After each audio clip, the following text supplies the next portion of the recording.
anniversary, Rickey Smiley Morning Show. We got the one and only Dr. M.J. Collier, graduate of Morehouse, member of Alpha Phi Alpha Fraternity Incorporated, man. Since we talking HBCU this morning, so we got to represent, man. So proud to have you on this morning. Dr. M.J. Collier, good morning. Good morning, Rickey Smiley. Let me tell you, Morehouse College, the best 4 years of my life. Absolutely. I really enjoyed it. Drum section leader and had a great time there.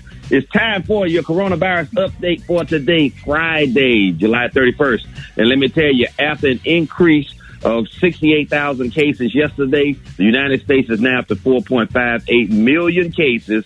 We had another 12,031 deaths yesterday. Total is 154,000 at this time. So it's thought that the CDC has published data saying that the number of deaths is going to increase over the next 4 weeks, particularly in comparison to the previous 4 weeks. So they expect at least 175,000 deaths by August 15th.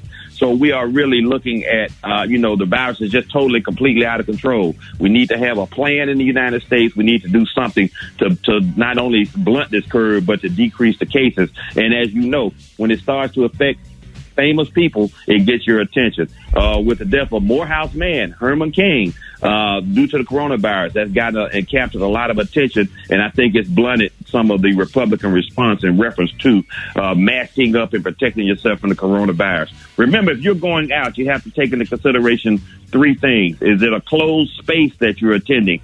Is there going to be close contact with other individuals? And is it a crowded place?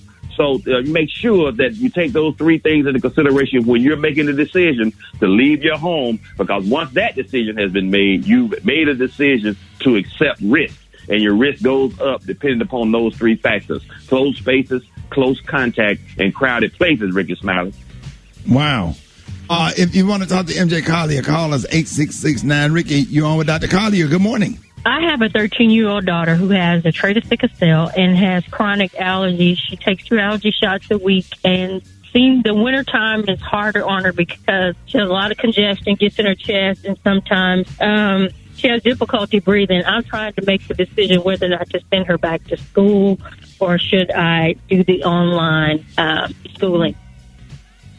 Okay, once again, that has to be an individual decision based on, in particular, the disease rates in your school system and in your area. Now, she is at a higher risk, but she's not at bad risk. She's taking allergy shots, so the allergy should be under control. Just make sure she's taking a non-sedating antihistamine, a decongestant such as Mucinex, and then giving her some things to boost her immune system, and that gives her her best chance. It is without question that children will do better if they are in school, in person, because the teachers teach better in person, the social conditions in the school systems, etc. But it's a personal decision that you don't need to make until it's time to go back to school, because things are changing on a daily basis, and unfortunately, they are worsening.